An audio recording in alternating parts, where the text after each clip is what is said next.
Bom, vamos lá. Tomei uma água, vamos voltar para os exercícios. Essa é uma questão de 2012 do Enem, que não é tão simples assim. Ela pegou uma figura retirada de um livro de ecologia, de faculdade, né, de graduação. E o enunciado é o seguinte: a figura representa um dos modelos de um sistema de interações entre seres vivos. Ela apresenta duas propriedades, P1 e P2, que interagem em I, para afetar uma terceira propriedade, P3, quando o sistema é alimentado por uma fonte de energia E, né, a função motriz ali no esquema. Essa figura pode simular um sistema de campo em que P1 representa as plantas verdes, P2 um animal herbívoro e P3 um animal onívoro. A função interativa 1i representa a proporção de... Bom, vamos lá. Herbivoria entre P1 e P2? Não. Polinização entre P1 e P2? Também não. Não é uma interação entre P1 e P2, é uma interação de P3 com P1 e P2, né? Dois fluxos gerando um fluxo 5 relacionado ao P3. P3 utilizado na alimentação de P1 e P2? Também não. P1 ou P2 utilizado na alimentação de P3? Aí sim, é um onívoro que está se alimentando, ou seja, o fluxo de energia vem para ele, tanto de P1, que é uma planta, quanto de P2, que é um animal herbívoro. E não é uma representação de energia de P1 e de P2 que saem do sistema. Então, gabarito letra D. Agora uma questão de pirâmide. Não pirâmide financeira, mas pirâmide ecológica. Considere o seguinte diagrama que representa uma pirâmide de números. Nunca caiu questão de pirâmide ecológica no Enem, até onde eu tenho memória. Mas caiu na FUVEST. E pirâmide de número é diferente daquela pirâmide que a gente viu. Então tomem muito cuidado com o enunciado. Pirâmide de número leva em consideração apenas a quantidade de indivíduos de uma determinada espécie. Ou seja, se eu estiver analisando uma árvore que não existe em grande quantidade e um determinado inseto que é muito abundante, pode ser que eu tenha mais consumidor do que produtor, porque eu estou olhando número, eu não estou olhando biomassa. Em qual das alternativas estão corretamente relacionados os organismos indicados no diagrama, na ordem 1, 2, 3 e 4? O gabarito é letra A, já vou adiantar. Por que é letra A? A gente precisa pensar em biomassa, em número de indivíduos e em nível trófico. Em termos de planta, o que tem menos indivíduos? Jacarandá ou capim? Claro que é o jacarandá. Então eu já elimino B e C. E aí eu fico entre A, D e E. Porém, eu preciso pensar em número de indivíduos. Existe mais rato, aliás, existe menos rato, né, que seria o 4, do que coruja. Pô, coruja é predador de rato. Como é que eu vou ter menos coruja e vou ter menos rato do que coruja? Coruja se alimenta de rato. É contraditório, então a letra E não faz sentido. A letra D, jacarandá, pássaro, rato e coruja. Pássaro e rato têm mais ou menos a mesma biomassa, mas eles não interagem muito. Ocasionalmente um rato pode se alimentar de um pássaro, mas não dá para eu ter certeza que eu tenho mais pássaro, mais rato. Não faz sentido. Também posso cortar a letra D. Agora, jacarandá, larva de borboleta, besouro e coruja faz sentido. provavelmente eu tenho muito mais larvas de borboleta, né, lagartas se alimentando de folhas de jacarandá, e eu tenho muito mais besouros do que corujas, né?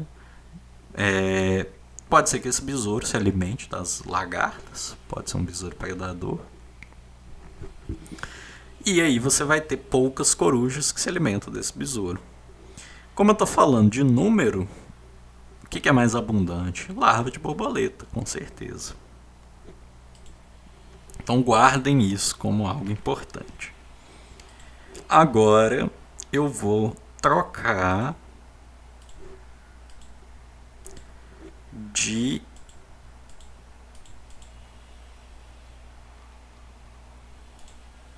janela,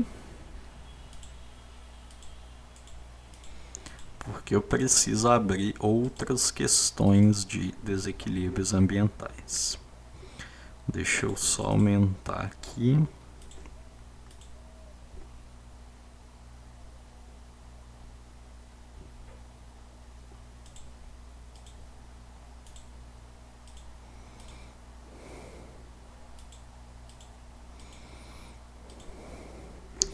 Pronto, agora foi.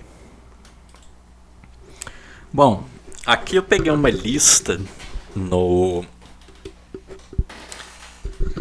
na internet de exercícios de desequilíbrio ambiental. E tem muito mais exercício de desequilíbrio ambiental do que de qualquer outro tópico. Vocês vão ver que não necessariamente por falar de desequilíbrio ambiental você não consegue abordar outros assuntos. Eu vou deixar essa lista para vocês no Google Classroom, mas eu quero fazer alguns exercícios. Eu não quero fazer coisas muito óbvias, então eu vou selecionar a questão 2, vou selecionar a questão 12 do ano passado e a questão 16, provavelmente. Por quê? São questões que possuem gráficos, figuras, coisas que podem dificultar a interpretação. Vamos lá. Enem 2020. Pesquisadores delimitaram unidades evolutivas significativas. Isso aí é um conceito de... unidade evolutiva significativa é um conceito de população. Você dizer que uma determinada região tem uma população de uma certa espécie que vai evoluir, juntamente. Então eles delimitaram UESs de 5 espécies pertencentes a diferentes grupos de vertebrados, distribuídos em 8 áreas distintas, como mostra o quadro. Cada UES representa uma população isolada histórica e geneticamente diferenciada e apresenta prioridade para manejo e conservação. Aí tem aqui, genética na escola, tudo mais. E aí aqui a gente tem, por algum motivo eu não tenho as alternativas dessa questão, mas como tem aqui, eu já posso saber que é ave, anfíbio, roedor, morcego e lagarto. Na verdade, lagarto e morcego. Considerando a área 4, a espécie que terá prioridade nas estratégias de conservação pertence a que grupo? Vamos pensar aqui, área 4.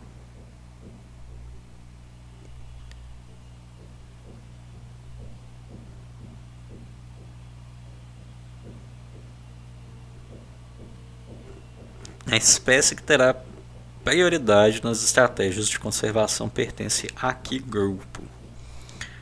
Bom, cada UES representa uma população isolada histórica e geneticamente diferenciada. Olha só, a gente sabe que essas áreas provavelmente têm interfaces, Pode ser que elas estejam relativamente isoladas, mas a gente vê que, por exemplo, para o morcego, a gente tem unidade 1 e unidade 2. Para o roedor tem unidade 1, 2 e unidade 3. Para o lagarto tem 1, 2, 3 e 4. Para a ave tem 1, 2 e 3. E para anfíbio é o que mais tem. Tem 1, 2, 3, 4 e 5. E a UES 4 de anfíbio só existe na área 4. Se você fosse conservar cada unidade evolutiva significativa, a área 4, com certeza, sua prioridade vai ser o anfíbio. Você precisa manter a área 4, porque senão você perde essa população de anfíbio. Então, a espécie que teria prioridade pertence ao grupo anfíbio. Bom, vamos agora para a questão 12. Enem 2020. Pesquisadores coletaram amostras de água de um rio em pontos diferentes, distantes alguns quilômetros um do outro. Lembro que eu coloquei uma questão muito parecida no nivelamento do equalizar no ano passado, só que ela era aberta. Ao longo do rio há locais de águas limpas, como também locais que recebem descarga de esgoto de área urbana, e locais onde há decomposição ativa com a ausência de peixes. Os pesquisadores analisaram 2 parâmetros, oxigênio dissolvido e demanda bioquímica de oxigênio, em cada ponto de coleta de água, obtendo o gráfico. Está aqui o gráfico. Sempre olhem a legenda. Asterisco é oxigênio dissolvido. Então a gente vê que ele cai e depois sobe. E demanda de bioquímica de oxigênio cai, depois sobe, depois cai um pouquinho. Está aqui a unidade. Tanto para oxigênio dissolvido quanto para demanda bioquímica está em miligramas por litro. E aqui os pontos de amostragem. O oxigênio dissolvido é proveniente da atmosfera e da fotossíntese que ocorre no curso d'água, e sua concentração é função das variáveis físicas, químicas e bioquímicas locais. A demanda bioquímica de oxigênio é a quantidade de oxigênio consumido por micro-organismos em condições aeróbicas para degradar uma determinada quantidade de matéria orgânica durante um período de tempo numa temperatura de incubação específica. Qual ponto de amostragem da água do rio está mais próximo ao local em que o rio recebe despejo de esgoto? A DBO é a quantidade de oxigênio consumido por micro-organismos em condições aeróbicas para degradar uma determinada quantidade de matéria orgânica. Degradar uma determinada quantidade de matéria orgânica é esgoto, não é? Então o que eu preciso saber aonde é que está mais próximo o local onde o rio recebe esgoto é onde tem mais esgoto, concordo? Logo, onde tem mais esgoto, a demanda bioquímica vai ser mais alta. Ou seja, o ponto onde tem mais esgoto, por mais estranho que pareça, é o ponto 1. No ponto 3, eu tenho uma área que já está eutrofizada, né? Você tem muito próximo. Aqui provavelmente vem uma área limpa antes, então você ainda tem oxigênio dissolvido, mas não muito. E aí esse oxigênio ele é utilizado.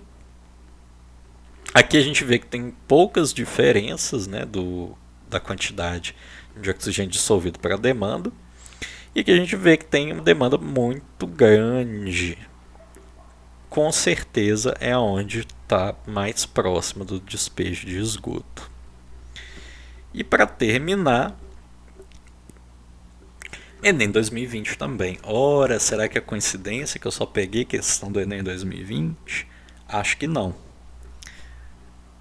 A prova do Enem está mudando, gente. Então, Justamente por isso que eu estou pegando essas questões. As questões do Enem não estão mais tão diretas, tão simples, né? Você não precisa ler, não precisa olhar, não precisa analisar gráfico. Cada vez mais está aparecendo com maior frequência, né? Conteúdos mais difíceis. Então vamos lá. O uso de equipamentos elétricos custa dinheiro e libera carbono na atmosfera. Entretanto, diferentes usinas de energia apresentam custos econômicos e ambientais distintos. O gráfico mostra o custo em centavo de real e a quantidade de carbono liberado dependendo da fonte utilizada para converter energia. Considera-se apenas o custo da energia produzida depois de instalada a infraestrutura necessária para sua produção. De cara a gente vê que quem custa mais em termos de carbono é a energia termoelétrica. Ela emite muito mais carbono, né? Você está queimando fóssil. Mas ela é barata. Não tão barata quanto a hidrelétrica, nem quanto a biomassa.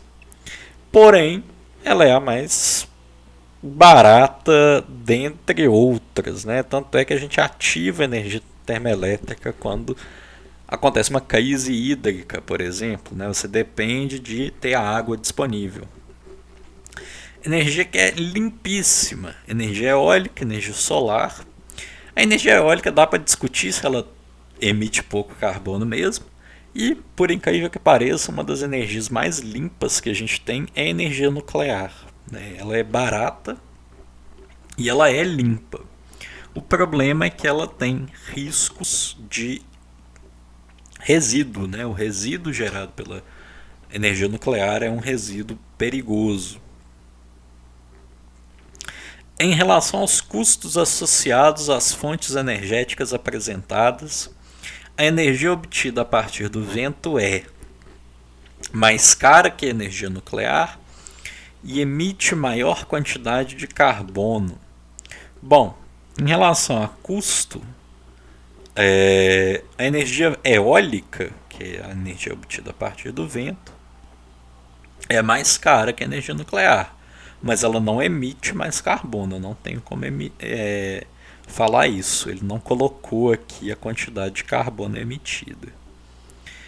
A segunda fonte mais cara, ela é mesmo, e é livre de emissões de carbono. Bom, vamos deixar essa aqui como nossa alternativa correta. Letra C, mais cara que a energia solar e ambas são livres de emissões de carbono. Ela não é mais cara que a energia solar, mas as duas são livres de emissões de carbono. Mais barata que as demais. Não é mais barata não, a hidrelétrica é mais barata. E ela não emite grandes quantidades de carbono. A fonte que gera energia mais barata e livre de emissões de carbono.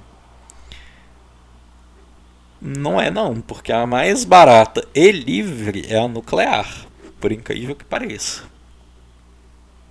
A energia eólica fica aí no segundo lugar mais barato. Então, realmente, gabarito letra B, ok? Eu vou encerrar por agora, vou postar os vídeos agora mesmo, durante a tarde, e vou enviar uma mensagem, no Google Classroom, no WhatsApp também, para vocês. Um abraço, boa prova, boa revisão. Qualquer dúvida que vocês tiverem, podem entrar em contato comigo, ok? Um abraço e bons estudos.